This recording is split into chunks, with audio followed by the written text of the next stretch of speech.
आगे के दिन कठिन है, आगे बढ़ना छोड़ना नहीं। आगे के दिन कठिन है, आगे बढ़ना छोड़ना नहीं।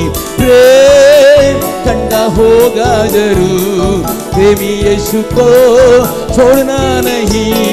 प्रेम ठंडा होगा जरूर, प्रेमी यीशु को छोड़ना नहीं। छोड़ना नहीं, तू छोड़ना नहीं, प्रेमी यीशु को छोड़ना नहीं।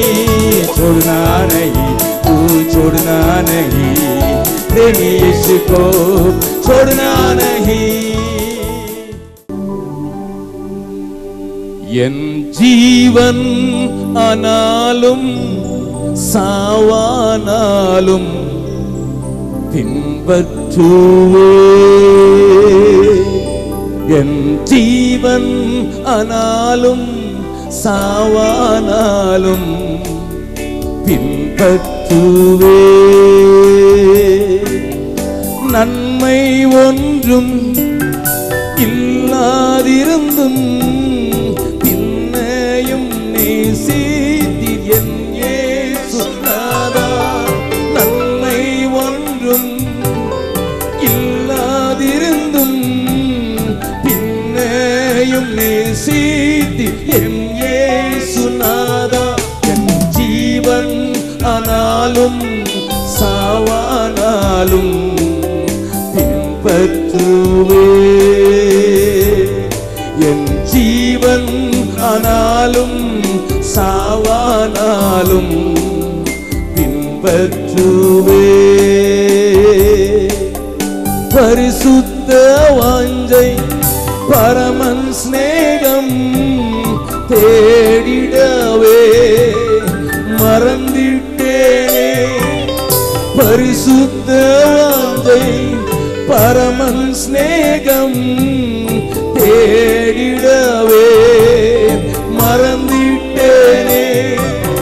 பரிசுத்த ஆவி பருகிட செய்தி, பரிசுத்த ஆவி பருகிட செய்தி பணி செய்திடவே. ஜீவன் ஆனாலும் சாவானாலும் பின்பற்றுவே.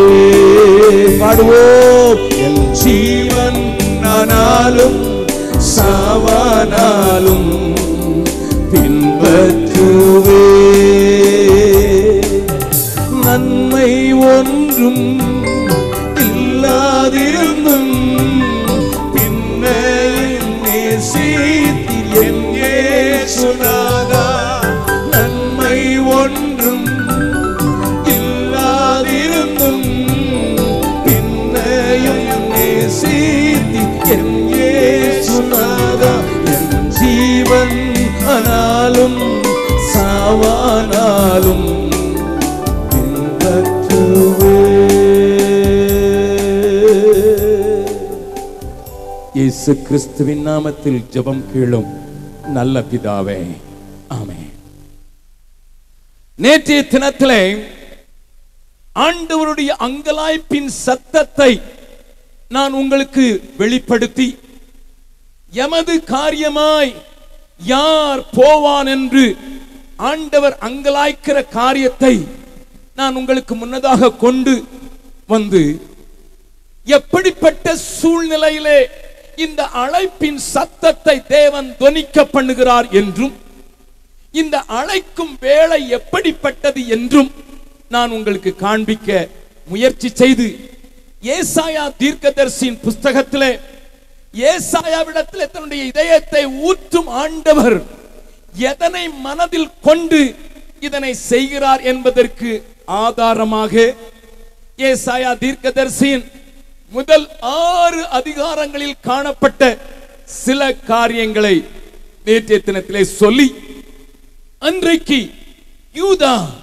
எருசலேம், சியோன் என்று சொல்லப்படுகிற தேவ சபை, தேவ மக்களின் நிலையை காண்பித்து, இன்றைக்கும் அதே பேரை உடைய தேவனுடைய மக்கள் எப்படி இருக்கிறார்கள் என்பதை கொஞ்சம் உங்களுக்கு விளக்கி காண்பித்து, ஆண்டவர் அலறுகிறார், அங்கலாய்க்கிறார், நான் நினைத்த காரியம் நடைபெறவில்லையே என்று ஏங்குகிறார் என்கிற அந்த ஏக்கத்தை உங்கள் முன்னதாக வைத்த போது, ஏசாயாவை ஆண்டவர் எழுப்பிவிட்டது மாத்திரமல்ல, நானும் நீர் எனக்கு கொடுக்கிற பிள்ளைகளும் கூட அடையாளமாக அற்புதமாக இந்த அழுகி போன சமுதாயத்தின் மத்தியிலே நாங்கள் காணப்படுவோம் என்று அவனுடைய ஒப்புக் கொடுத்தலை நான் உங்களுக்கு சொன்னபோது, எல்லாருமே ஐயா, நாங்களும் எங்கள் பிள்ளைகளும் எங்கள் குடும்பமும்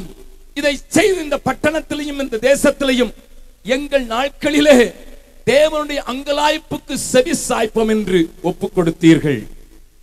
நேற்றைய தினத்திலே நான் சொல்லாமல் விட்ட ஒரு சில காரியங்களை மீண்டும் காட்டி கொடுக்க விரும்புகிறேன். இன்றைக்கு நான் எரேமியாவின் அழைப்பை குறித்து பேசுவேன் என்று உங்களுக்கு சொல்லி இருக்கிறேன். அதனை நான் காண்பித்துக் கொடுக்கும் முன்னதாக, ஏசாயா வாழ்ந்த நாட்களுக்கும் எரேமியா வாழ்ந்த நாட்களுக்கும் இடையிலே கிட்டத்தட்ட ஒரு தலைமுறை அல்லது 40-50 வருடங்கள் தான் என்பதை நீங்கள் மனதில் கொண்டால், ஏசாயாவின் நாட்களில் அங்கலாய்த்த ஆண்டவர் மறுபடியும் எரேமியாவின் நாட்களிலும் அங்கலாய்த்ததை நான் உங்களுக்கு காண்பித்துக் கொடுக்க விரும்புகிறேன். ஆகையினால் ஏசாயாவின் நாட்களில் நடந்த சில காரியங்களை மீண்டும் உங்களுக்கு நான் சொல்லி காண்பிக்க விரும்புகிறேன்.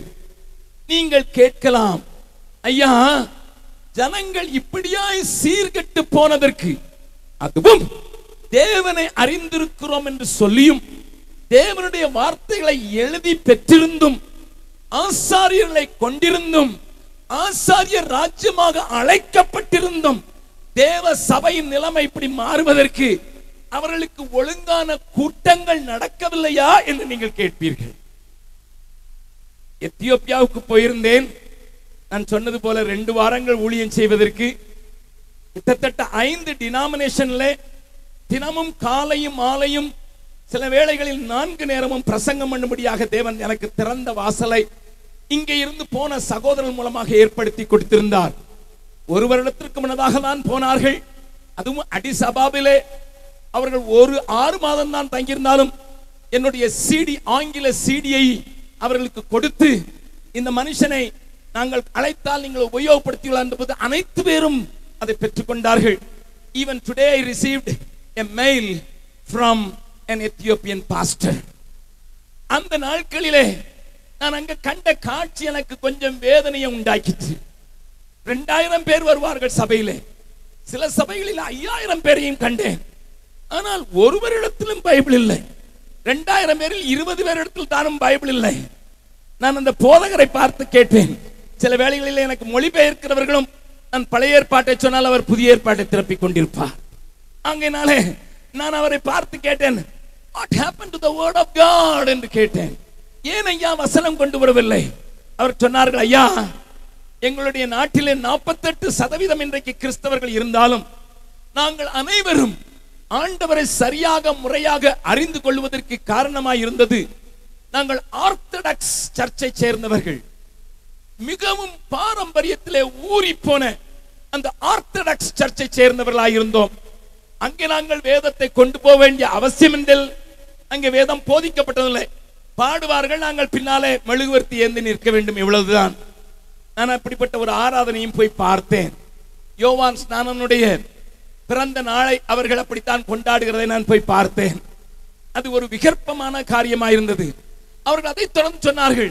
அதற்கு பிறகு 17 வருடங்கள் கம்யூனிஸ்ட் ஆட்சி எங்கள் தேசத்தை ஆட்டி பிடித்தது. ஆகையினால் வேதம் கொண்டு போகிறதுக்கு தடை இருந்ததினால் யாரும் பைபிளை தொடவே இல்லை. அதற்கு பிறகு எத்தியோப்பியாவில் ஏற்பட்ட பஞ்சம் எங்களை வேத புஸ்தகம் வாங்க வழிவிக்கவில்லை. இப்படியே பழகி விட்டபடியினால் இன்றைக்கும் ஆலயத்துக்கு வரும்போது இப்படித்தான் வருகிறோம் என்று அவர்கள் சொன்னார்கள். நன்றாய் கவனிங்கள் அருமையானவர்களே. ஆனால் இஸ்ரவேலிலே அப்படிப்பட்ட கம்யூனிஸ்ட் அரசு இல்லை, அப்படிப்பட்ட ஒரு ஆர்த்தடாக்ஸ் ரிலிஜியன் இல்லை. மாறாக அவர்களுக்கு கூட்டங்களுக்கு குறைச்சல் இல்லை. முதலாவது அதிகாரத்தை நான் உங்களுக்கு காண்பித்துக் கொடுக்கிறேன். ஏசாயாவிலே ஒரு சில காரியத்தை பார்த்துவிட்டு எரேமியாவின் அழைப்புக்கு நேராக உங்களை நான் கொண்டு வர விரும்புகிறேன். 11வது வசனத்தை வாசிக்கலாம். அதற்கு பிறகு 14வது வசனத்தை வாசிக்கலாம். உங்கள் பலிகளின் திரள் எனக்கு என்னத்துக்கு என்று. பலிகளின் திரள். அருமையான தம்பி வெஸ்லி அடிக்கடி சொல்லுவார், உங்கள் கைகளை உயர்த்துவது அந்தி பலிக்கு சமானம். அன்றைக்கு பலி செலுத்தினார்கள், இன்றைக்கு அதை ஆராதனையாக மாற்றிவிட்டிருக்கிறார்கள். There is enough worship is going in the church today. T.W. டாசர் என்று சொல்லப்படுகிற ஒரு தேவ மனிதன் ஒன்று எழுதினார், the church found the lost jewel, that is worship. சபை காணாமல் போக்கடித்திருந்த அந்த விலை மதிப்பில்லாத கல்லை திரும்ப பெற்றுக் கொண்டது என்று எழுதியிருந்தார். வர்ஷிப்பை மறந்திருந்த சபைகள் உண்டு. பாரம்பரியமாய் ஏதோ வந்தோம் போனோம் என்கிற காரியங்கள் போய் இன்றைக்கு ஆராதனைக்கு முக்கியத்துவம் கொடுக்கிற காரியங்கள் வந்துவிட்டது.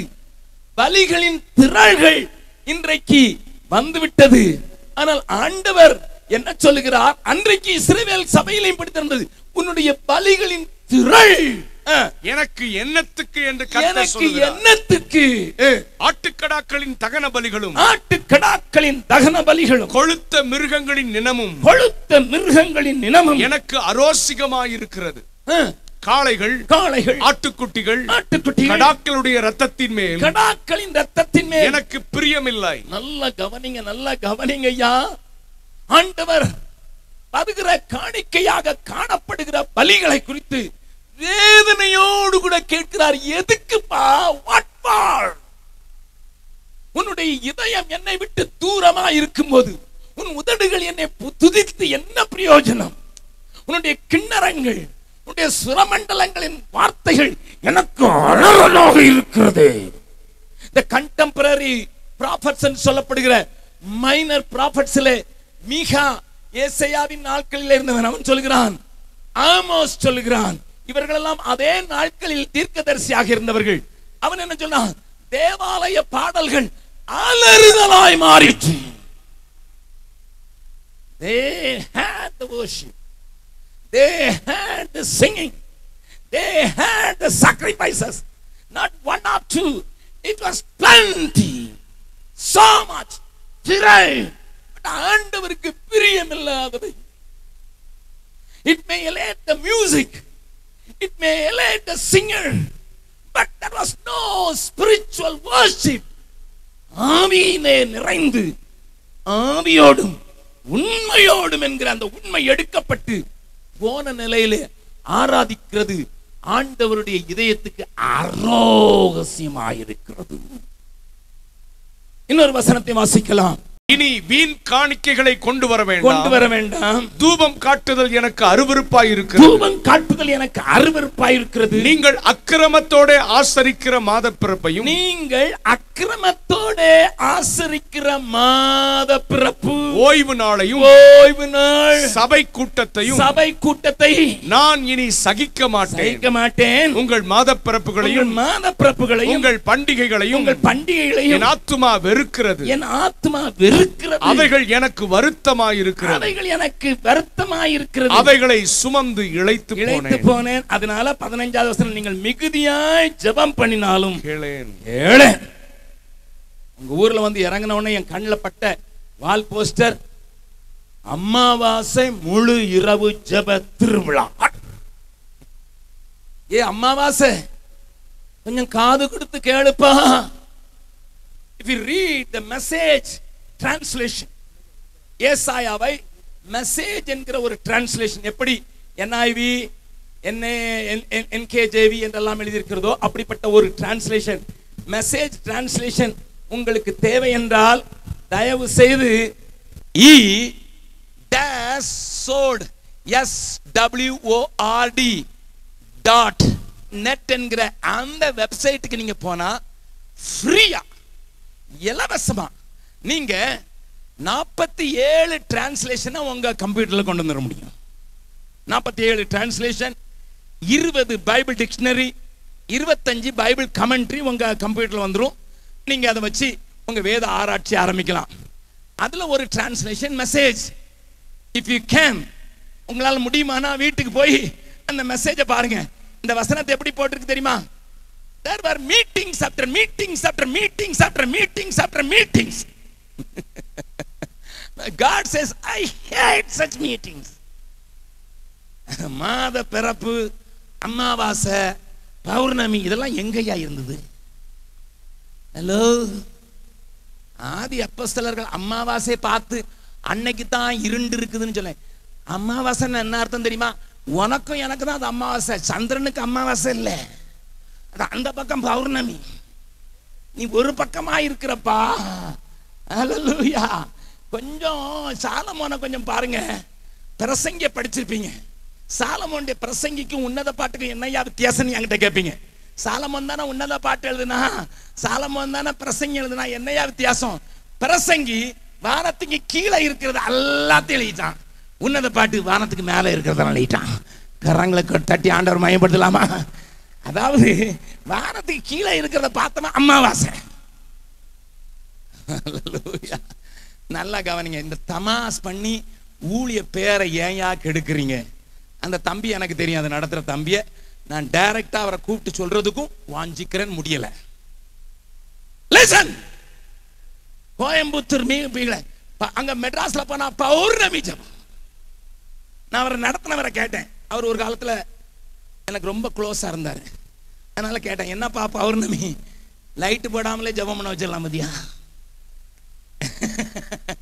ஏன்னா கடற்கரை மண்ணில் உட்காந்தாங்கன்னா லைட்டு போடாமல அந்த பௌர்ணமி வெளிச்சத்துல அது செலவு மிச்சம். அதனால தான் பௌர்ணமி ஜெபம் வச்சிருக்கணும். அவர் சொன்னதை நான் சொல்றேன். These are only gimmicks. Listen, அந்த நேரத்துல நீ மிகுதியா ஜெபம் பண்ணா நான் என்ன செய்ய மாட்டேன்? சொல்லுங்க, உங்க பைபிள் என்ன இருக்கு? நம்ம என்ன நினைக்கிறோம்னா அமாவாசைக்கு தான் அந்த குருவும் சந்திரனும் போராடிக்கிட்டு இருப்பாங்க, நம்மளும் இடையில போய் வாழை நீட்டினா எவனாவது ஒருத்தன் சாவான்னு நினைச்சுக்கிட்டு ஏதோ உங்களுக்கு மாயம் பண்ணுகிறார்கள். Today's church is exactly like the previous Zion. அதனால தான் ஆண்டவர் கேட்கிறார், ஏப்பா ஏன் காரியத்தெல்லாம் விட்டுட்டாங்கப்பா, ஏதோ பண்றாங்கப்பா, ஏதோ பண்றாங்கப்பா, மனவளைச்சலோடு கூட கேட்கிறார், எமது காரியமாய் யாரை அனுப்புவேன்? தேவ ஜனமே தெளிவு பெறுங்கள், தெளிவு பெறுங்கள். Go back and see meetings and meetings and meetings and meetings. If it is not changing your covetousness, உள்ளுக்குள்ள பொருளாசை, பெண்ணாசை, இதெல்லாம் விடுறதுக்கு இல்லை. சில சொல்லுவாங்க, இப்படிப்பட்ட பொண்ணை தாரும். ஒரு பொண்ணை மனசுல வச்சுக்கிட்டு இப்படிப்பட்ட பொண்ணை தாரும் ஆண்டவரே. ஒரு தம்பி என்கிட்ட வந்தான், அண்ணே ஜெபம் பண்ணுங்க. நான் எதுக்குன்னு கேட்டேன். பொண்ணு பார்க்க போறாங்க வீட்டில் இன்னைக்கு. நான் போகல. நான் கேட்டேன், ஏன் போகல? இது 50வது பொண்ணு, 50. நான் விளையாட்டு சொல்ல உண்மையை சொல்றேன். 50வது பொண்ணு. 49 பார்த்து பார்த்து சலிச்சு போயிட்டேன். போகும்போது ஒன்று பொண்ணு கொஞ்சம் கருப்பா இருப்பா, இல்லை சரியான நகை போட்டிருக்க மாட்டா, இல்லை சேலை கட்டுற ஸ்டைல் எனக்கு பிடிக்காது, அல்லது காப்பி கொண்டு கொடுக்க சொல்லுவாங்க. அவள் கொடுக்கும் போதே தெரியும் இவன் நம்மளை வாழ்நாள்லாம் காப்பி போட வச்சிருவான்னுட்டு. அதனால நான் மாட்டேன் மாட்டேன் மாட்டேன் மாட்டேன் மாட்டேன்னு சொல்லிட்டு இந்த பொண்ணை பார்க்க கூப்பிட்டாங்க. நல்ல பொண்ணுடா, உனக்கு பிடிக்கூடான்னு. நானா 12 வருஷமா ஒருத்திய மனசுல வச்சிருக்கேன். அவளை பார்க்க கூப்பிட்டு போக மாட்டேங்கிறாங்களே யாரும். நான் கேட்டேன், அவள் யாருன்னு. ஒரு முஸ்லீம் பொண்ணு, பாஸ்டர் மகன் தான் என்கிட்ட சொல்றாரு. பேர் கேட்டீங்கன்னா செல் நம்பரும் தருவேன். நான் மனசுல இருட்டி வச்சிருக்கிறது அவள். இவங்க யார் யாரெல்லாம்? அப்ப நான் சொன்ன 49 பார்க்க போனியடா. ஏன்டா? நல்ல பிரியாணி சாப்பிடலான்னு, free biryani, and I am taken care very well. என்ன வேதனை பாருங்க. உள்ளுக்குள்ள இதை வச்சுக்கிட்டு பொண்ணு பார்க்க போய் இவன் என்னைய வேற ஜெபம் பண்ண சொல்றான். நல்ல தெரிஞ்ச பையனால டப்புன்னு ஒரு போடு போட்டு, என்னடா எனக்கு நேரம் இருக்குதுன்னு நினைச்சா உனக்காக அதுவும் நீ நினைக்கிற பொண்ணை கட்டணும்ட்டு. அதைத்தானே யாருமே புரிஞ்சுக்கிட மாட்டேங்கிறாங்க. Sir, we are in a very strange world. We think we can pray and get everything. No, no. Set your ways right before God. even before you pray, God will have his way. நீங்கள் கூப்பிடும் முன்னே நான் மறு உத்தரவு கொடுப்பேன் என்று சொல்கிறேன். நல்ல ஆண்டவருக்கு நன்றி செலுத்தலாமா?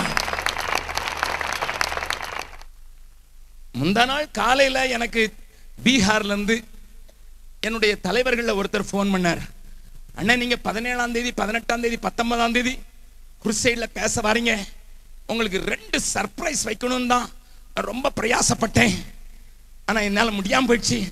ஆனா நீங்க வந்தாதான் அந்த ரூம்ல தங்கணும்னு அந்த சர்ச்சை கட்டி ஒட்டி ஒரு பார்சனேஜும் போட்டுட்டோனே. நீங்க கொடுத்த உதவியில போட்டுட்டோம். நான் கதவு ஜன்னல் போட முடியாம இருக்கு. நீங்க மட்டும் வரும்போது அதுலதான் நீங்க தான் முதல்ல தங்கணும்.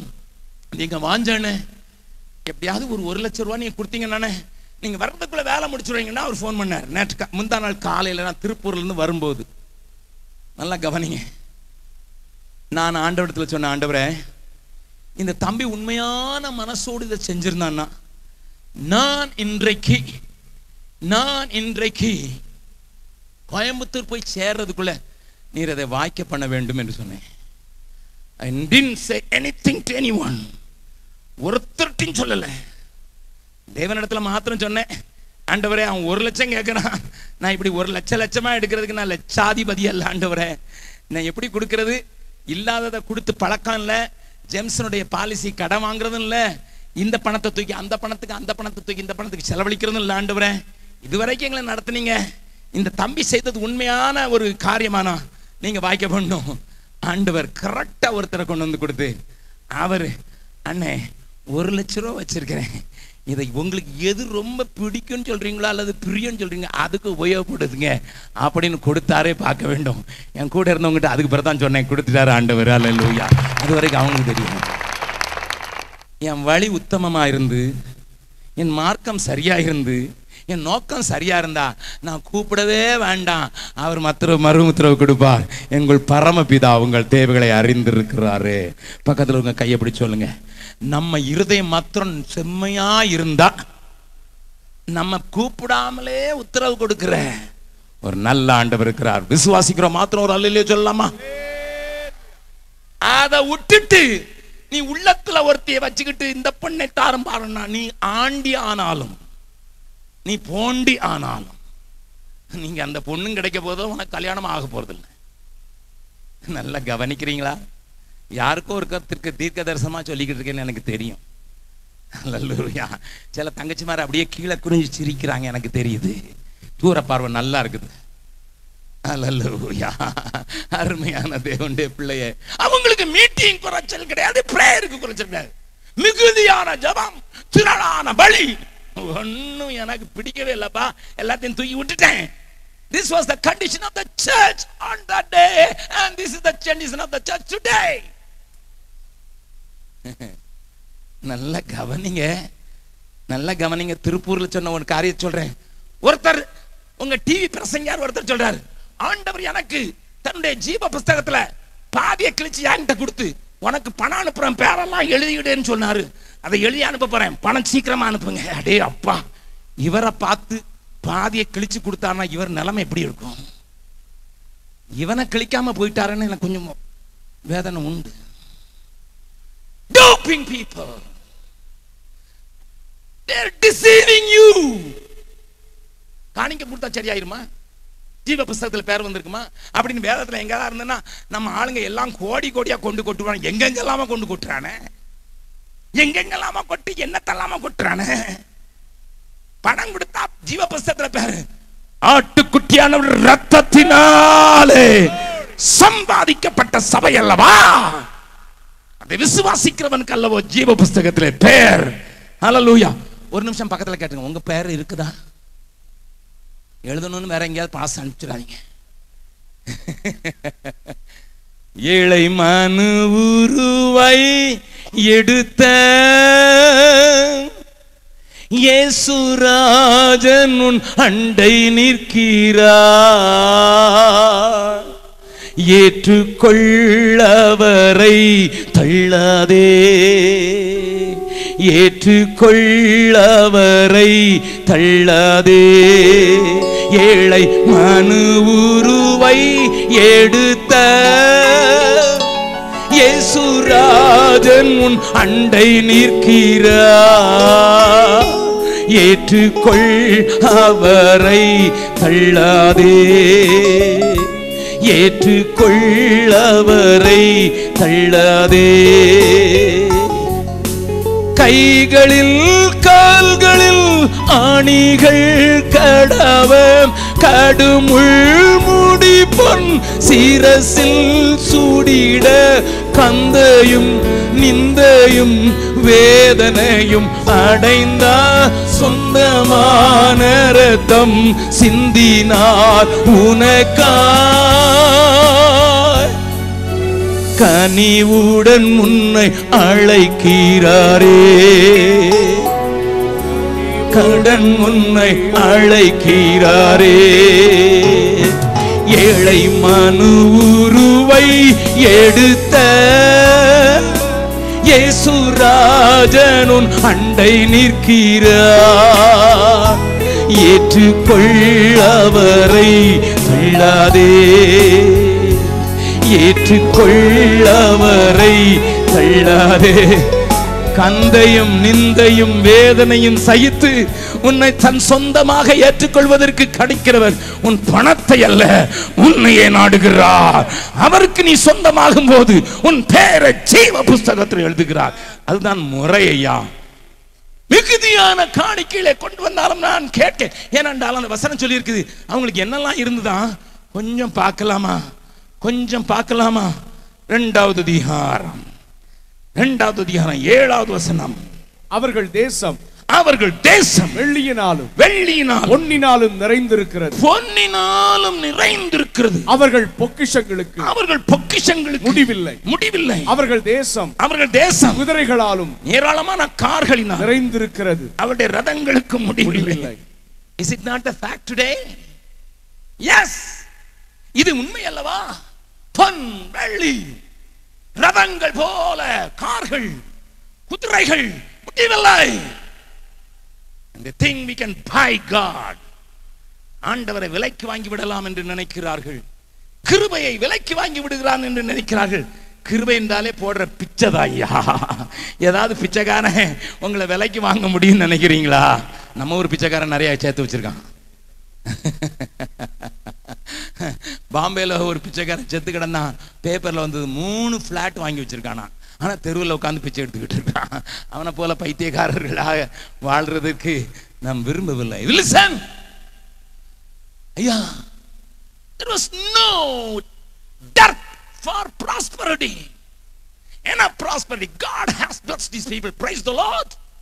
I could see lot of cars moving with praise the Lord, hallelujah, God is with us, Jesus goes before me, everything in the back of the car, in the front of the car. I just praise God. God has raised my people, praise God. But கூடவே என்ன செஞ்சாங்களா? 3வது அதிகாரத்தில் ஒரு வசனத்தை வாசிக்கலாம். 3வது அதிகாரத்தில் 9வது வசனம். அவர்கள் முகப்பார்வை அவர்களுக்கு விரோதமாய் சாட்சியிடுகிறது. அவர்கள் தங்கள் பாவத்தை மறைக்காமல் சோதோம் ஊராரை போல வெளிப்படுத்துகிறார்கள். அவர்கள் ஆத்துமாவுக்கு ஐயோ. போதும். They reveal their sin. They are proud. I live a life like this. இப்படிப்பட்ட ஒரு வாழ்க்கை வாழ்கிறேன்ங்கிறதுல ஒரு பெருமை. தேவஜனமே, நேபாளத்திலே கர்த்தருடைய கிருபையினாலே எங்களுக்கு ஒரு 10 ஏக்கர் நிலத்தை அதிலே உண்டாக்கப்பட்ட பில்டிங்கோடு கூட ஆண்டவருடைய ஊழியத்திற்காக தந்திருக்கிறார்கள். நாங்கள் நேபாளுக்கு போன போது ஆண்டவர் அந்த காரியத்தை செய்தார். அதனால தன்னுடைய கதையை கேட்டால் வேதனை. அங்கே ஒரு மனிதன் இருந்தான். அவனை நான் அமெரிக்காவிலே ஒரு பாம்ப்லெட்ல பார்த்திருக்கிறேன். The Apostle of Nepal என்று தான் அவரை குறித்து போட்டிருந்தது. பல முறை நேபாளத்திலே தடை சட்டம் இருக்கும்போது அநேகருக்கு ஞானஸ்நானம் கொடுத்து ஜெயிலுக்கு போனவர். வல்லமையான ஒரு பிரசங்கியாக இருந்த அவர் ஒரு மனைவியை திருமணம் செய்து நேபாளத்திலே ஊழியம் ஆரம்பித்து காட்மண்டிலே தொடங்கி இடையாக ஏழைகள் இருக்கிற பகுதியாக கீழ்ப்பகுதிக்கு வந்தார். 300 பிள்ளைகளை ஆதரிக்கிற பெரிய கட்டடங்களை கட்டினார். ஒரு ஹைஸ்கூலை கட்டினார். அந்த 300 பிள்ளைகளுக்கும் ஒழுங்காக சாப்பாடு உண்டாவதற்காக 65 ஏக்கர் வயலை வாங்கினார். கரும்பு தோட்டங்களை வாங்கினார். மீன் வளர்க்கும் பண்ணைகளை வாங்கினார். ஆனால் தரிசனம் போய் பணம் கொளுத்த போது நேபாளத்தில் அவர் எங்கெல்லாம் சென்றாரோ அங்கே ஒரு வைப்பாட்டி வைத்தார். லிசன். முதல் மனைவி நல்ல தேவ பக்தி உள்ள ஒரு மனைவி. ஆனால் போகிற இடமெல்லாம் அவருக்கு ஒரு வைப்பாட்டி உண்டு. He kept people. 4 ஊர்களிலே திருமணம் செய்து கொண்டார், மற்றவர்களுக்கு அறியாமல். தான் இருக்கிற மனைவி உள்ள ஊரிலே இன்னொருவனையும் திருமணம் செய்தார். நடந்த காரியங்கள் எல்லாவற்றையும் விளக்க நேரமில்லை. ஆண்டவர் அவருடைய கையை எடுத்தார். அந்த ஊழியத்திலிருந்து அவரும் அடிந்தார், ஊழியம் அழிந்தது. வளர்க்கப்பட்ட 300 பிள்ளைகள் தவறிப்போனார்கள். அவருடைய முதல் மனைவிக்கு பிறந்த 2 பிள்ளைகளும் புறஜாதிகளை காட்டிலும் கேவலமான ஒரு வாழ்க்கைக்கு தள்ளப்பட்டார்கள். ஒருத்தி டைவர்ஸ் பண்ணிக்கொண்டு US போனாள். ஒருவன் டார்ஜிலிங்கில் ஒரு பெரிய ஸ்கூல் நடத்தி ஒரு புறஜாதியானை போல வாழ்ந்து கொண்டிருக்கிறான். இந்த தாய் ஊழியத்திலே அவர் ஒப்புக் கொடுத்த அந்த போது இருந்த தாய் அழுதாள்கள். அழுதது நிமித்தம் அவர்கள் வளர்த்த ஒரு பிள்ளையை நாங்கள் பீகாரிலே கிறிஸ்துவுக்குள் கொண்டு வந்தோம். அவள் ஒரு டாக்டரின் மனைவி. அவள் சொன்னாள், அம்மா அம்மா, நீங்க என்னை வளர்த்ததுக்கு நான் நன்றியா இருக்க சொல்ற விரும்புறேன். At least give a portion to a sincere ministry. ஒரு உண்மையுள்ள ஊழியத்திற்கு ஒரு போஷனையாவது கொடுங்கள் என்ற போது மாவாதிகள் மிரட்டின போதிலும், அநேக ஊழியர்கள் அவர்களை நச்சரித்த போதிலும், பீகாரில் இருக்கிற நம்மை கூப்பிட்டு ஐயா ஊழியம் செய்யுங்கள் என்று சொன்னார்கள். ஆகினால 10 ஏக்கர் நிலத்தையும் பெரிய கட்டடங்களையும் கொண்ட ஒரு வளாகத்தை தந்தார்கள். நாம் கர்த்தருடைய கிருபையினாலே ஊழியத்தை செய்கிறோம். எதற்காக சொல்கிறேன் தெரியுமா?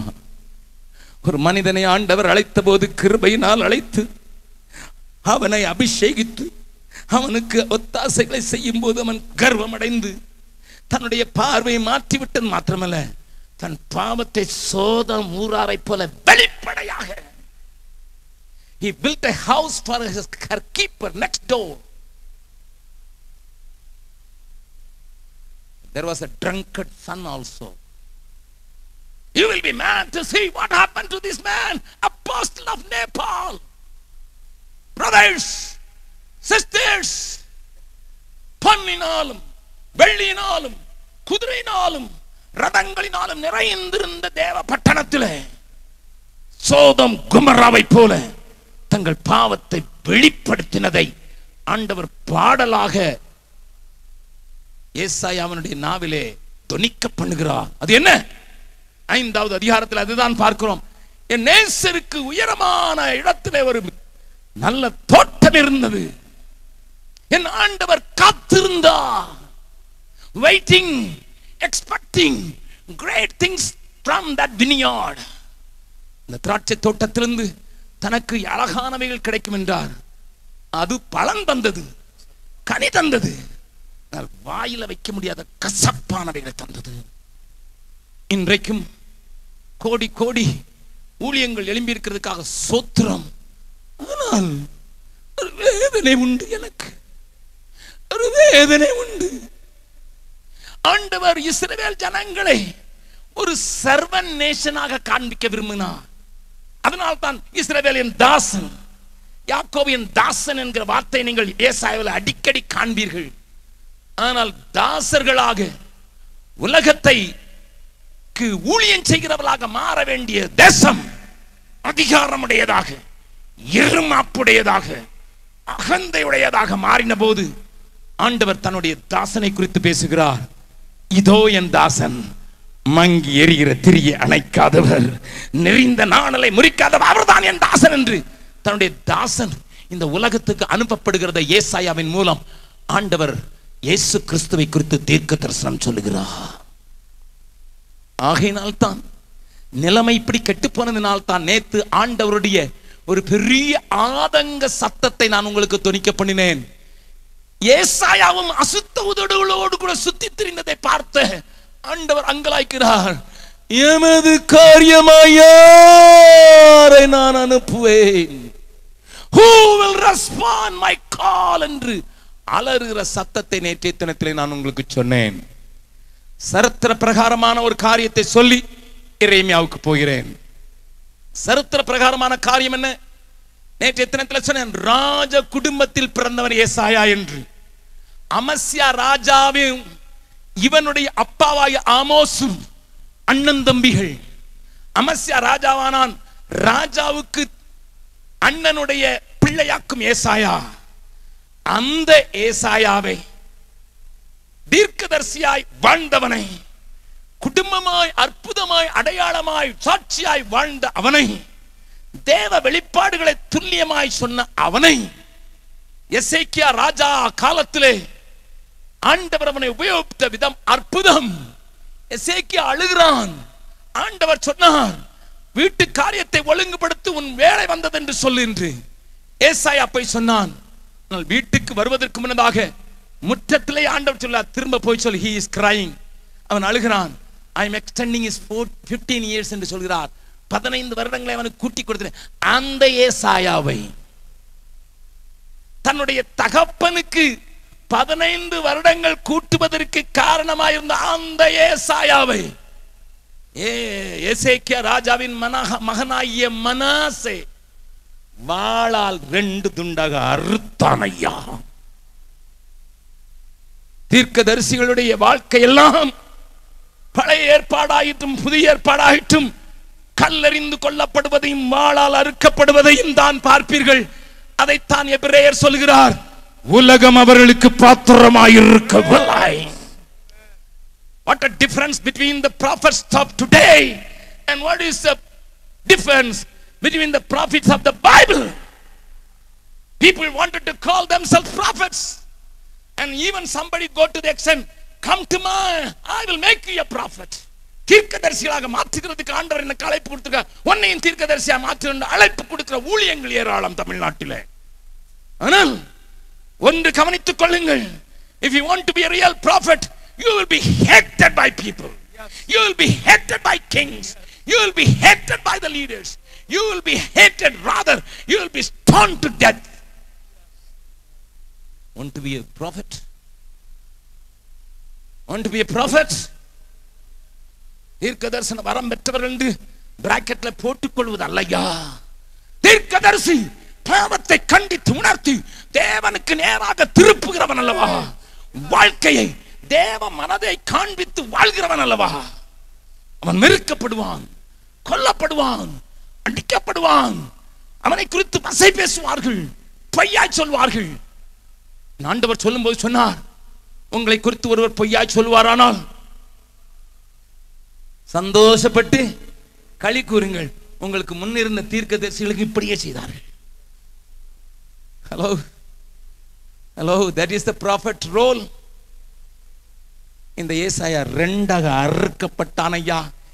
எவனுக்கு 15 வருஷத்தை கூட்டி கொடுப்பதற்கு தேவ வார்த்தையை கொண்டு வந்தான், அதே 15 வருடத்தில் பிறந்த மனாசே.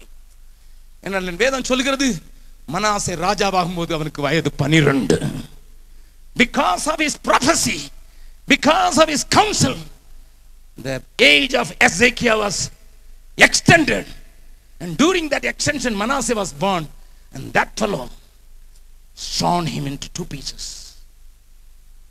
ஐயா கொஞ்சம் கவனிங்க, இது திருவசன திருவிழா ஐயா.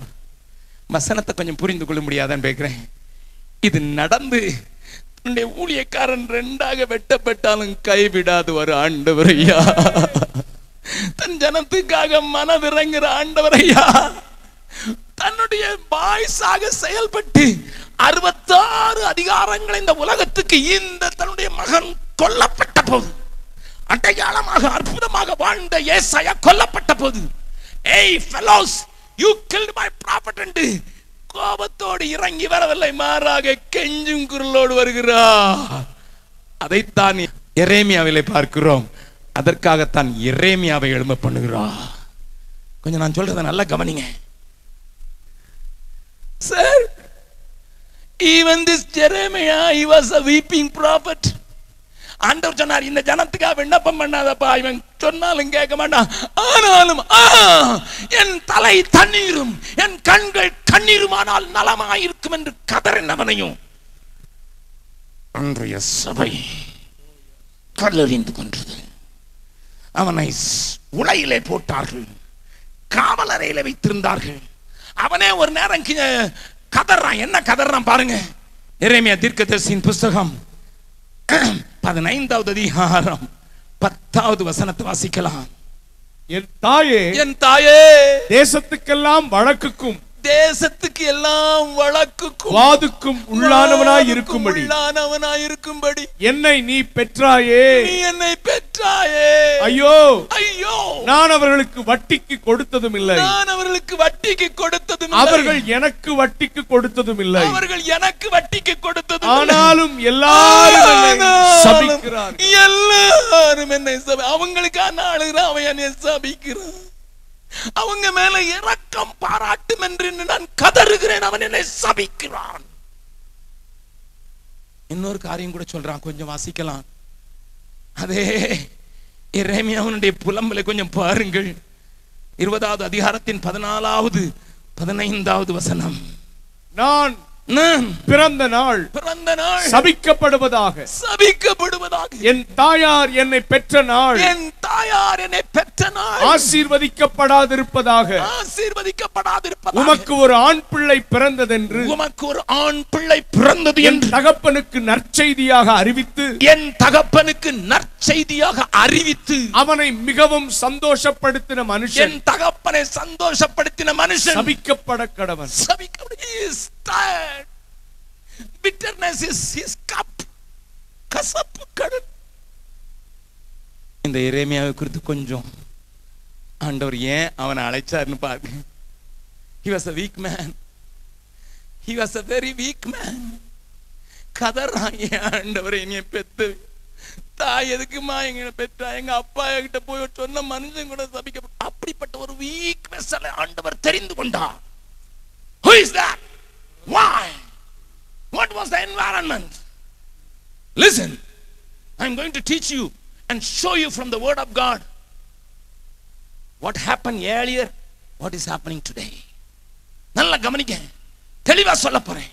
அன்னைக்கு என்ன நடந்தது, இன்னைக்கு என்ன நடந்தது சொல்ல போறேன். வாசிக்கலாம். 1வது அதிகாரம் 1வது வசனம். பென்யமீன் தேசத்தில் உள்ள ஆனதோத் ஊரில் இருந்த ஆசாரியர்களில் ஒருவனாகிய இல்க்கியாவின் குமாரன் எரேமியாவினுடைய வசனங்கள். இவன் தீர்க்கதரிசி அல்ல, இவன் ஆசாரியன். நல்லா கவனிங்க. நேற்றைய தினத்தில் சொன்னேன், ஏசாயா ராஜ குடும்பத்தில் பிறந்தவன். ஆண்டவர் தன்னுடைய வாய்ஸ், தன்னுடைய சத்தத்தை தொனிக்கப்படுகிறதுக்கு மாடு மேய்க்கிற ஆமோசையும் எடுக்கிறார். கரவலாடுகளின் பின்னதாக போன தாவீதையும் தீர்க்கதரிசியாக எழுப்புகிறார். ராஜ குடும்பத்திலே பிறந்த ஏசாயாவையும் தெரிந்து கொள்கிறார். Somehow God wants to voice out his burden, his cry. தன்னுடைய சத்தத்தை, அழுகையை தெரியப்படுத்துவதற்கு எப்படியாவது ஒரு ஆள் கிடைப்பானான்னு பார்க்கிறாரு. அவன் படிச்சவனா இருக்கலாம், படிக்காதவனா இருக்கலாம், மேன்மகனா இருக்கலாம், கீழ்மகனா. God never bothers. He is looking for somebody who is available. நல்லா கவனிங்க. அப்போ இந்த எரேமியா இப்ப நல்லா கவனிங்க, priest, ஆசாரியன். இப்ப ஆண்டவர் சொல்றாரு, அப்பா 4வது வசனத்தை வாசிக்கலாம். கர்த்தருடைய வார்த்தை எனக்கு உண்டாகி அவர் நான் உன்னை தாயின் வயிற்றில் உருவாக்கும் முன்னே உன்னை அறிந்தேன். எப்பா, நான் உன்னை தாயின் வயிற்றின் முன்னால உருவாக்கும் முன்னால உன்னை அறிஞ்சேன். நீ கர்ப்பத்திலிருந்து வெளிப்படும் முன்னே, நீ கர்ப்பத்திலிருந்து வெளிப்படும் போதே நான் உன்னை பரிசுத்தம் பண்ணி உன்னை ஜாதிகளுக்கு உன்னை செப்பரேட் பண்ணி ஜாதிகளுக்கு தீர்க்கதரிசியா தான் உன்னை தெரிந்து கொண்டேன். ஆனா நீ தான் வேற எங்கேயோ போய் என்ன வேலையை செஞ்சுக்கிட்டு இருக்க. பக்கத்தில் இருக்கவங்க கையை பிடிச்சு சொல்லுங்க, உங்களை பற்றி சொல்றாங்களோ? தாயினுடைய கற்பத்திலிருந்து விழும்போதே வேற வேலைக்கு நான் பிரிச்சேன்பா, நீ எங்கேயோ கம்பெனியில போய் மாட்டிக்கிட்டு இருக்க போல, அல்லது ஊழியங்கிற பேர்ல வேற ஒரு ஊழியம் செய்யற போல. நான் கூப்பிட்டது தீர்க்கதரிசியா, நீ செய்யறது ஆசாரிய ஊழியப்பா. இடது பக்கத்தில் இருக்கவங்களையும் கேட்டுருங்க. ஏன்னா அவங்க சொல்றாங்க, அவங்கள மட்டும் கேட்டாங்க, என்னைய கேட்கல. உங்களை பற்றி தான் சொல்றாங்களோ? ஆமாப்பா, ஆண்டவருடைய கண்கள் என் மேல் பதிக்கப்பட்டு நான் தாயின் வயிற்றிலிருந்து வெளிப்படும் போது அவர் என்னை ஒரு நோக்கத்தோடு உண்டாக்கினார், தீர்க்கதரிசியாக, தேசங்களுக்கு தீர்க்கதரிசியாக. அப்பமே நான் செப்பரேட் பண்ணிட்டேன். பரிசுத்தம் பண்ணினா சுத்தப்படுத்தி அல்ல. I have separated you even before you were born. நீ பிறக்க முன்னதாகவே. நல்லா கவனிங்க. எதுக்கு ஐயா இவருக்கு இந்த வம்பு? ஆண்டவருக்கு இவன் தான் கொன்னு போட்டுறானே, வெட்டி போட்டுறானே, கல்லறிஞ்சு போட்டுறானே. இவருக்கு ஒரு ஆசாரியனை பிடிச்சு வந்து அவன் சொல்றான், சின்ன பிள்ளை விட்டுரும்.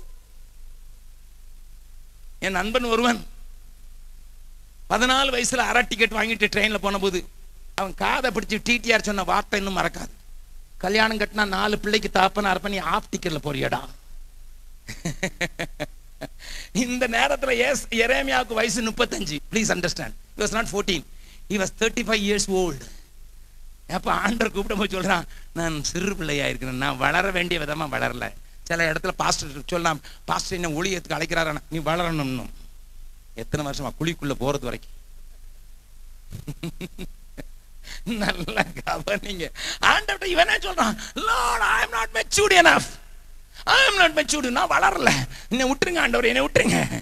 இப்படி வரமாட்டேன்னு சொல்றவன, வேற வேலை செய்யறவன பிடிச்சு இழுத்து be my mouthpiece. என் வாயா இருந்திருப்பா, என் வாயா இருந்துட்டு ஆண்டவர் சொன்னார்னா எதுக்கையா? அவங்க ஊர்ல தீர்க்கதரிசி இல்லையா? நான் கட 16 வசனத்தை காட்ட போறேன்.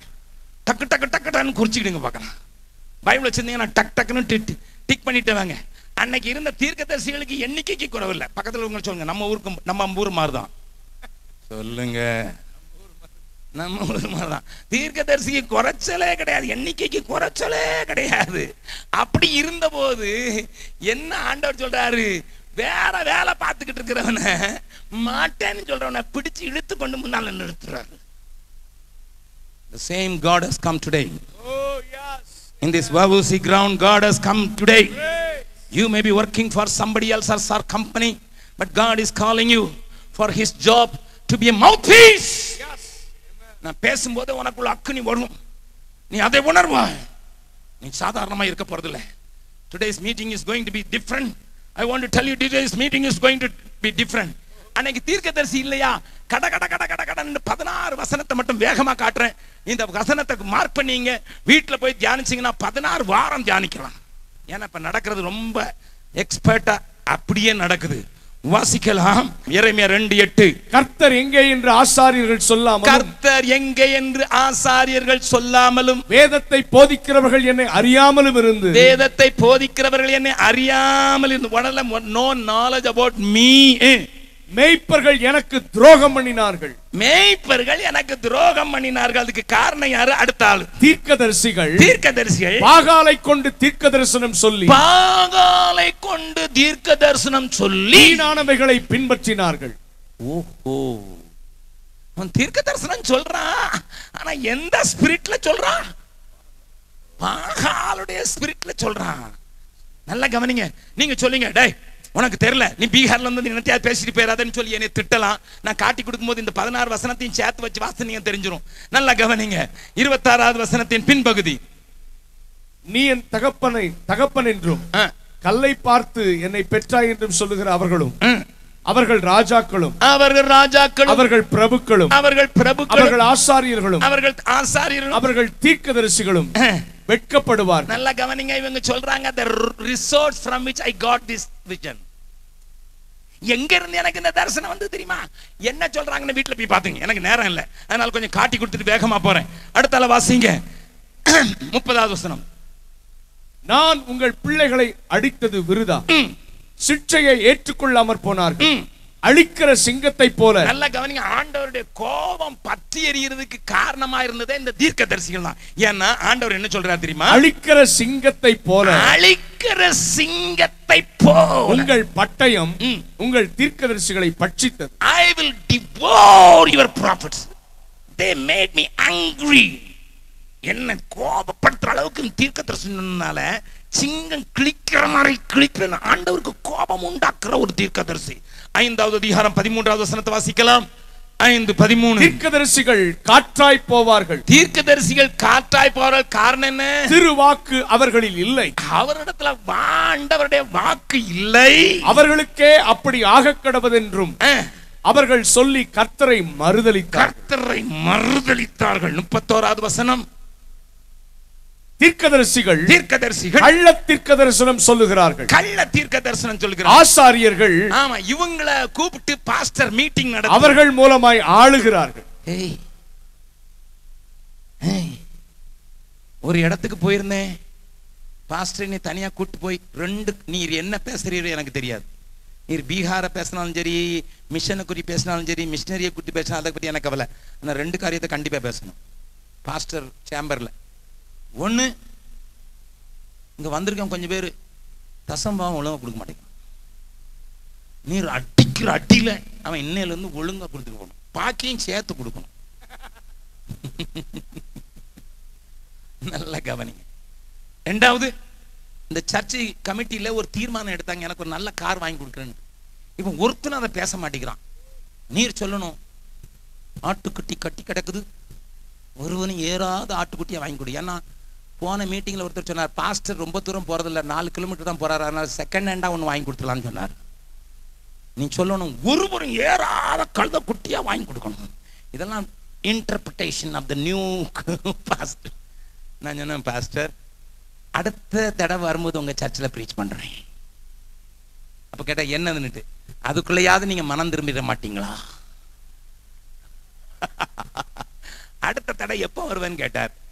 2 வருஷம் கழிச்சு தான் இந்த ஊருக்கு வருவேன், இந்த நாட்டுக்கு வருவேன். நாட்டுல, அது வேற நாட்டுல, இந்த நாட்டுக்கு வருவேன். அதனால 2 வருஷம் கழிச்சு தான் வருவேன், அதுக்கு முன்னால வரமாட்டேன். அதுக்குள்ள நீங்க மனம் திரும்பிட்டீங்கன்னா பரவாயில்ல. அப்ப நான் சபையாருக்கு எப்படி சொல்லணும்? நான் தான் நீ வருவேன்னு சொல்லியிருக்கேன், என்ன சொல்றது? சொல்லுங்க. அவருக்கு மனசு இல்ல, மனசு சரியில்லை, வயிறு சரியில்லைன்னு சொல்லிக்கிறாங்க. வயிறு சரியா இருக்கு, மனசு சரியில்லை, அதனால போயிட்டாருன்னு சொல்லுங்க. ஜனங்கள் புரிந்து கொண்டோம். I didn't preach in the church.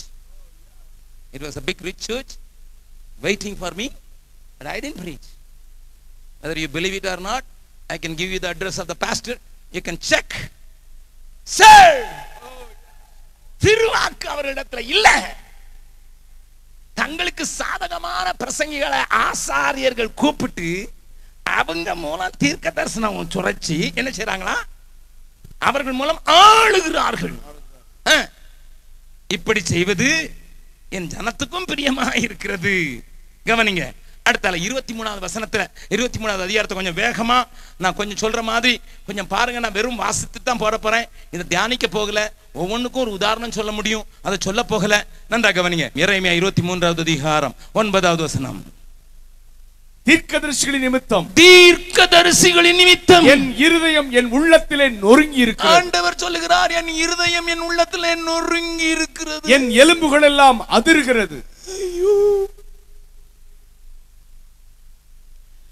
ஜப்பான்ல சுனாமி வந்ததை நாங்க தான் சொன்னோன்னுட்டு 100 தடவை டிவியில சொல்லி நாங்க தான் உலகத்துக்கும் தீர்க்கதரிசின்னு சொன்னவங்க தானே புயலை மட்டும் சொல்லலையே. ஹலோ, இன்டர்நேஷனல் ப்ராஃபிட் எப்பா உன் பக்கத்து ஊர்ல தானே வந்து நான் இப்ப அந்த பகுதிக்கு போயிட்டு வந்தேன். ஒரு நாள் கூட்டத்துக்கு போயிருந்தேன். ஒரு முந்திரி மரமாது நிக்கல, எல்லாத்தையும் புடிங்கி போட்டிருக்கு. அங்க இருந்தவங்க சொன்னாங்க, ஐயா ஒரு முந்திரி செடியை வச்சா 15 வருஷம் ஆகும் அதனுடைய ஈல்டை எடுக்கிறதுக்கு. அதை இன்னும் வாங்கி வித்து அந்த குடும்பம் தலைக்கிறதுக்கு 20 வருஷம் ஐயா. God send his wind.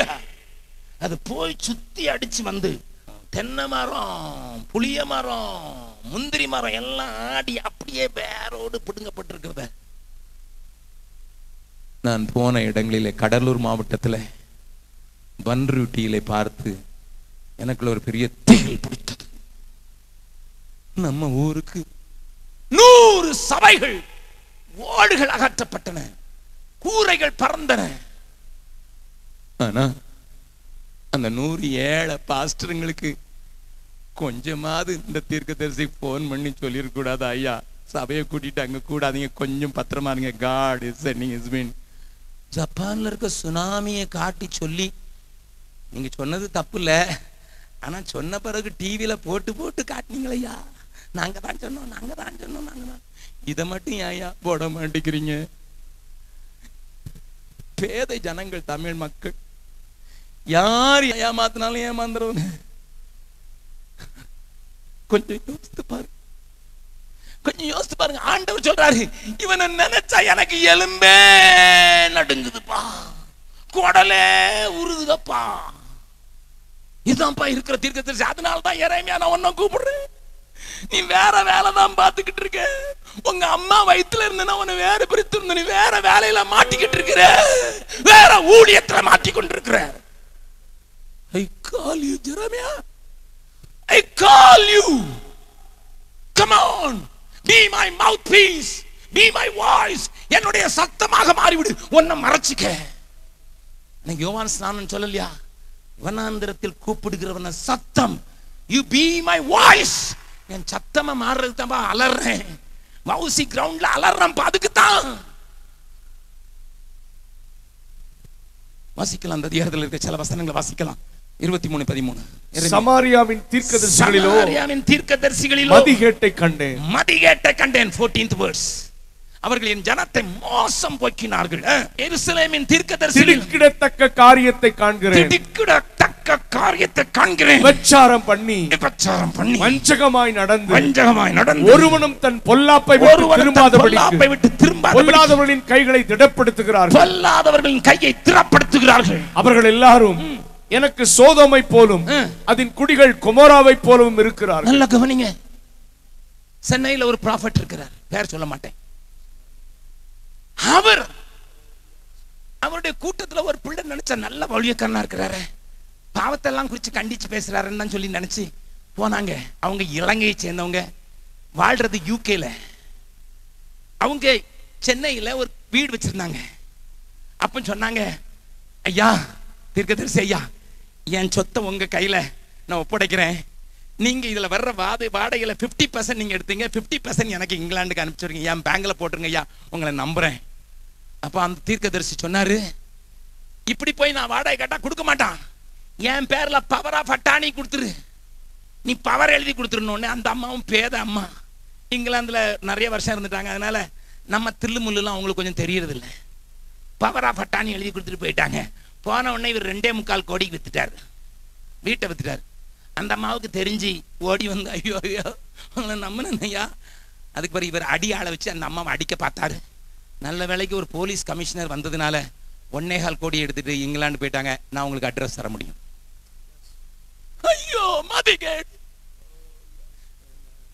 அந்த வசனத்தை வாசிங்க. விபச்சாரம் பண்ணி வஞ்சகமாய் நடந்து ஒருவனும் தன் பொல்லாப்பை விட்டு திரும்பாதபடிக்கு சோதோமை போல மாற்றி விட்டார்கள் ஐயா, மாற்றி விட்டார்கள். அந்த சகோதரி போகிற சபையின் பாஸ்டர் எனக்கு போன் செய்து சொல்கிறார், அந்த சிஸ்டர் இப்ப உங்க ஆலயத்துக்கு வர மாட்டேங்கிறாங்க, வாங்க ஐயா, ஆண்டவரை சொல்லி சொல்லி ஏமாத்துறீங்கடா. இலங்கை யுத்தத்திலே கணவனை நேருக்கு நேர் சுட கண்டவர்கள் வைராக்கியமான இந்துக்களாய் இருந்தவர்கள். அவருடைய தகப்பன் ஒரு பயங்கரமான பூஜாரி. அவர் எச்சரித்திருந்தா, இந்த கிறிஸ்தவங்களை பார்த்து ஏமாந்துராதுன்னுட்டு. அவன் சொன்னா, கிறிஸ்துவ பார்த்து நான் ஏமாற மாட்டேன். இப்போ ஆலயத்துக்கு போவதை நிறுத்தி விட்டார்கள். இவர்களுடைய சோதோமின் வாழ்க்கை, கொமோராவின் வாழ்க்கை இப்படி மாறி போயிடுச்சுப்பா. அதனாலதான் உன்னை கூப்பிடுறேன், என்ன கூப்பிடுறேன்டா.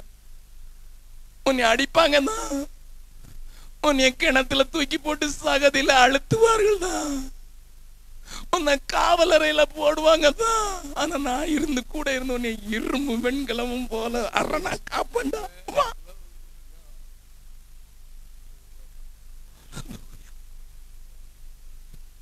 தேவஜனமே, என் இதய துடிப்பை எல்லாம் ஆண்டவருடைய இதய துடிப்பை உங்களுக்கு காண்பிக்கிறேன். I live in Bihar. I am a missionary by profession. ஆனாலும் தமிழகத்துக்கு வரும்போது என் தனங்களை தட்டி எழுப்ப வேண்டியது என்னுடைய பொறுப்பாகி விடுகிறதை, என் இதயம் நொறுங்குகிறதை மாத்திரம் நான் உங்களுக்கு சொல்லி காண்பித்து தேவனுடைய வார்த்தையை காண்பிக்கிறேன். மறுபடியும் வாசிக்கலாம். 16வது வசனம். உங்களுக்கு தீர்க்க தரிசனம் சொல்லுகிற தீர்க்கதரிசிகளின் வார்த்தைகளை கேளாதிருங்கள். அவர்கள் உங்களை வீண் பெருமை கொள்ளும்படி செய்கிறார்கள். கர்த்தருடைய வாக்கை அல்ல, தாங்கள் யூகித்த தரிசனத்தை சொல்லுகிறார்கள் என்று. யூகித்த தரிசனத்தை சொல்லுகிறார்கள். 21வது வசனம். அந்த தீர்க்கதரிசிகளை நான் அனுப்பாதிருந்தும் அவர்கள் ஓடினார்கள். அவர்களோட நான் பேசாதிருந்தும் அவர்கள் தீர்க்க தரிசனம் சொன்னார், நான் பேசல. 25வது வசனம். சொப்பனம்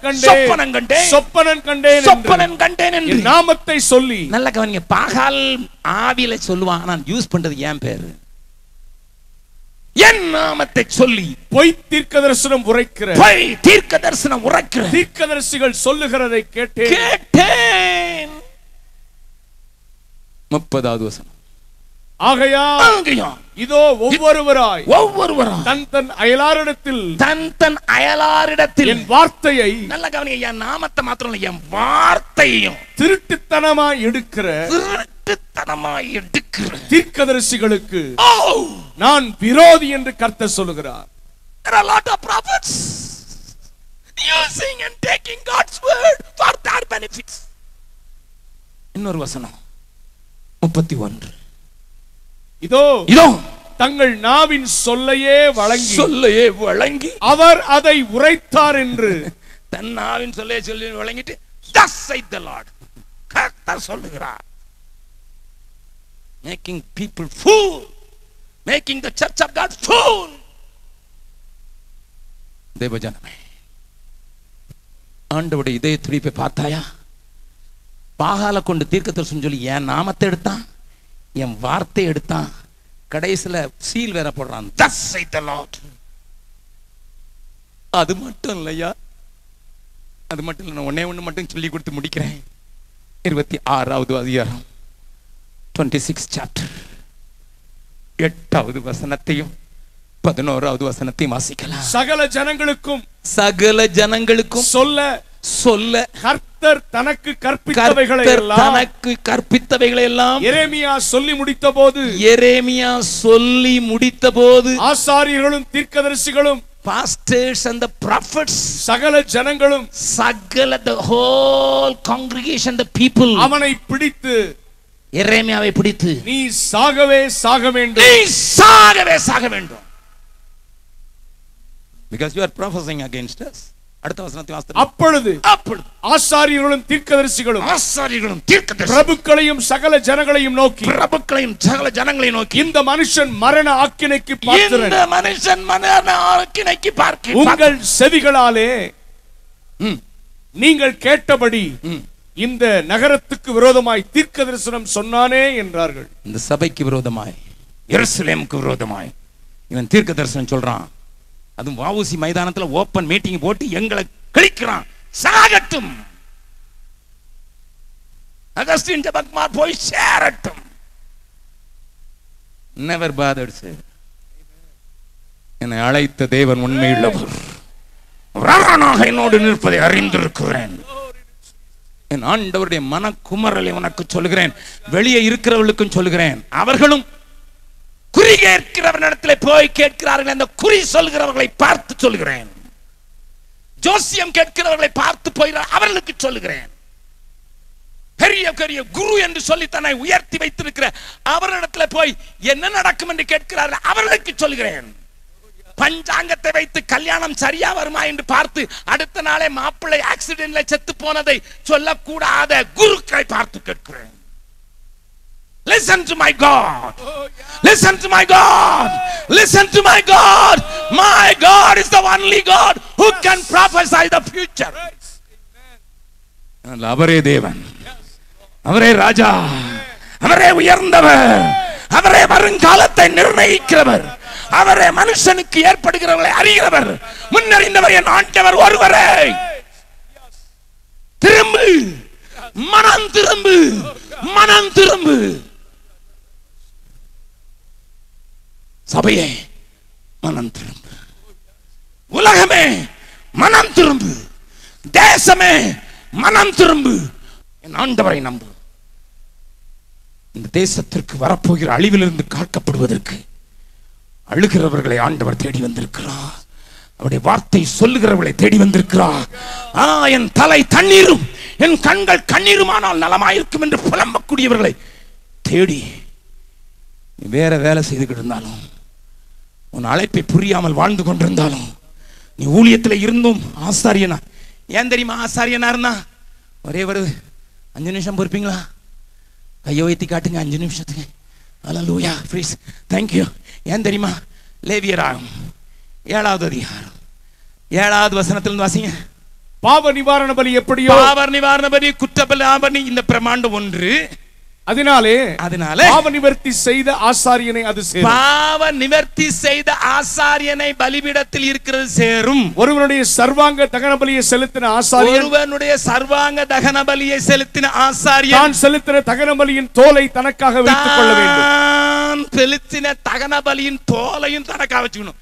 தகன பலினா முழுசும் எரிக்கிறது. அப்படி ஒருத்தன் பலியிட்டா கூட தோல் யாருக்கு தான்? ஆசாரியன்.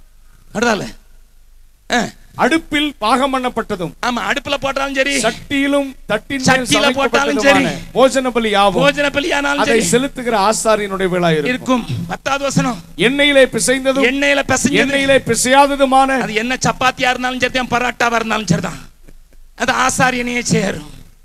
12வது வசனம், சோஸ்திரத்துக்காக செலுத்துற சோஸ்திர பலியானாலும் சரிதான், அது புளிப்பில்லாத அதிரசயமானாலும் சரிதான், அடையானாலும் சரிதான், எல்லாமே ஆசாரியனே சேரும். நல்ல கவனிங்க, இவன் ஆசாரியன், எரேமியா ஆசாரியன். யாராவது ஊர்ல பிள்ளை பெறாமலா இருக்க போறா? சோத்திர பலி செலுத்துறதுக்கு வராமலா இருக்க, அதிர்சமும் அடையும் கொண்டு வருவான். யாராவது பாவம் செய்யாமலா இருக்க போறான்? பாவம் செய்யறதுக்கு ஆட்டுக்குட்டியை கொண்டு வருவான். குற்ற நிவாரண பலி செலுத்தாமலா வரப்போறான். அதனால இந்த என்ன பலி தான் நிறைய இருக்குது. அதனால இவர் ஆசாரிய ஊழியத்தில் ரொம்ப கம்ஃபர்டபுளா, டெய்லி இன்கம், நல்ல இன்கம். இப்ப ஆண்டவர் கூப்பிடுறாரு, எப்பா தீர்க்கதரிசியாவா? எரேமியா யோசிச்சிருப்பான், எலியாவையே பட்டினி போட்டானுங்களே,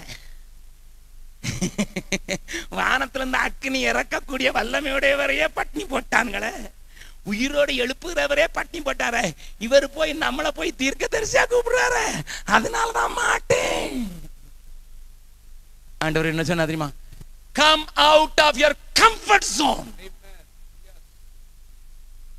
உன் வசதிகளை விட்டு, உன்னுடைய கம்ஃபர்ட் என்று நினைத்துக் கொண்டிருக்கிற விட்டு, come on. I want you. I want my people as a prophetical voice to this town. I want my people to be a prophetic voice in their church. I want my people to be a prophetical voice for the whole nation. தேவன் வந்திருக்கிறார், ஆவியானவர் உன்னை அபிஷேகம் பண்ண வந்திருக்கிறார். நான் தீர்க்கதரிசியாக அபிஷேகம் பண்ணுகிறதற்கு கூப்பிடவில்லை, தீர்க்கதரிசியின் சத்தமாக மாறுகிறதற்கு என்னை மறைத்து நான் சொன்னேனே, இந்த எரேமியா தீர்க்கதரிசியின் கல்லறிந்து கொன்றார்கள். நாளைக்கு எசேக்கியேல பேசும்போது இன்னும் உங்களுக்கு விளங்கும். நாளைக்கு I am going so deep,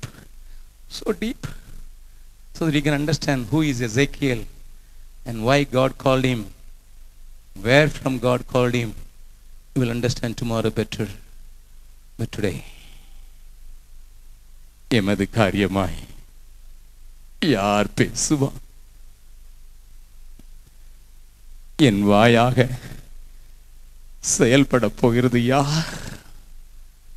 உன்னுடைய பிசினஸ் வேர்ல்டில், உன்னுடைய கல்லூரி வாழ்க்கையில், உன்னுடைய பள்ளியில், உன்னுடைய தெருவில், உன் குடும்பத்தில் கர்த்தரின் சத்தம் துணிக்கிறதற்கு உன்னை தேவன் தேடி வந்திருக்கிறார். Some people may be called for the nations. Some people may be called for North India, but not all. But definitely God is calling you your voice to your family, to your street, to your church, to your congregation, to the state of Tamil Nadu. எல்லாரும் கண்களை மூடலாம். என் ஜீவன் ஆனாலும் சாவானாலும் பின் செல்லுவே. என் ஜீவன் ஆனாலும் சாவானாலும் பின்பற்றுவேன் சொல்லுகிறவள் மாத்திரம் 2 கரத்தை உயர்த்தி, என் குடும்பத்தில் நான் ஒரு தீர்க்க தரிசன வாசா, என் சபையில், என் பகல்லாவில், என் தேசத்தில், என் ராஜ்யத்தில் நான் மாறுவதற்கு என்ன ஒப்பு கொடுக்குற ஆண்டவரே. ஆண்டவரே, இது எல்லாரும் வாயை திறந்து பாடுங்க. இது முக்கியமான நேரம். 2 நிமிஷம் தான், 2 நிமிஷம் தான். Oh, the Spirit of God is moving in such an abundant way in this ground. ஒரே ஒரு கேள்வி மட்டும் கேட்க போறேன். 35 வயசுக்கு கீழான எரேமியாவை போல, ஐயா I would be என்று சொல்லி யாராவது இப்படிப்பட்ட ஒரு காரியத்துக்கு எங்க அனுப்புனாலும் போவேன்னு சொல்றவங்க மாட்டோம். பீகாருக்கு சொல்லல, எங்க அனுப்புனாலும் போவேன்னு சொல்றவங்க மாட்டோம். நீங்க இந்த பாடலை பாடும்போது நீங்க முன்னால வந்து அவங்களுக்காக விசேஷமா ஜெபிக்க முடியாது ஏவப்படுகிறேன். That's why I said this is a special day. You may be in the middle of the crowd, but God is calling you. My friend, my brother, my sister, God has already touched you. God has already shown you. If you can, please come forward. அவங்களுக்காக ஜெபிக்க விரும்புகிறேன். நீ சாதாரணமாக இருக்க போறதில்லை. உன்னுடைய காரியத்தை தேவன் பிரித்து நிறுத்துகிறார். நீ தாயின் வயிற்றிலிருந்து பிரிக்கப்பட்டவன். நீ தாயின் வயிற்றில் இருக்கும்போதே பிரிக்கப்பட்டவன். நீ தாயின் வயிற்றில் இருக்கும்போதே பிரிக்கப்பட்டவன். நீ பின்னுக்கு இருக்கிறாய், நீ பின்னுக்கு இருக்கிறாய், நீ புலம்பிக் கொண்டிருக்கிறாய். I want to be voice in my college என்று சொல்கிறாய் தங்கச்சி. ஓடியா, I want to pray. The special anointing will be upon you and the great God will shower his burden upon you. எல்லாரும் கரங்களை உயர்த்தி பாடலாம். என் ஜீவன் ஆனாலும் சாவானாலும் பின்பற்றுவே. என் ஜீவன் ஆனாலும் சாவானாலும் பின்பற்றுவே. நன்மை ஒன்றும் இல்லாதிருந்தும் பின்னையும் நேசித்தி என் இயேசுநாதா. நன்மை ஒன்றும் இல்லாதிருந்தும் பின்னையும் நேசித்தி என் இயேசுநாதா. ஜீவன் ஆனாலும் சாவானாலும் பின்பற்றுவே. என் ஜீவன் ஆனாலும் சாவானாலும் பின்பற்றுவேன். இன்னும் கொஞ்சம் பேர் பின்னாலே நிக்கிறீங்க, பரவாயில்ல. ஆனாலும் கூட ஆண்டவர் உன்னை அழைத்து கொண்டிருக்கிறது. வல்ல பிதாவே, உம்முடைய வார்த்தையின் அதிகாரத்தில் இந்த மக்கள் மேல உம்முடைய வல்லமையின் ஆவி, உம்முடைய கிருபையின் ஆவி, உம்முடைய உன்னதத்தின் ஆவி, உன்னுடைய உயிர்ப்பிக்கும் ஆவி, உணர்த்துவிக்கும் ஆவி, இவர்களை கொண்டு தேசங்களை கலக்கிற ஆவி இறங்குவீராக. The power of God fall upon the whole ground. Let them be not ordinary. சாதாரணமானவர்கள் அல்ல, இவர்கள் சாதாரணமானவர்கள் அல்ல, இவர்கள் சாதாரணமானவர்கள் அல்ல, இவர்கள் சாதாரணமானவர்கள். அசாதாரண கிரியைகளுக்கு இவர்களை I release.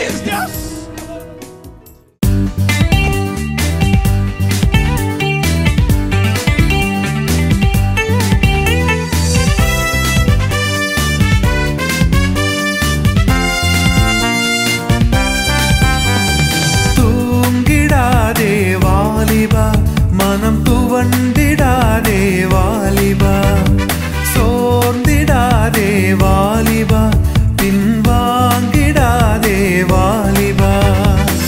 வேசித்தனங்கள் தலை விரித்தாடும் கொடிய காலம் இது. இச்சை நிறைந்த வாழ்க்கையை வாழும் இருளின் காலம் இது. இவற்றையெல்லாம் பார்த்து பார்த்து உந்தன் ஓட்டத்தில் இடறிடாதே. இவற்றையெல்லாம் பார்த்து பார்த்து உந்தன் ஓட்டத்தில் இடறிடாதே. தூங்கிடாதே வாலிபா, மனம் துவண்டு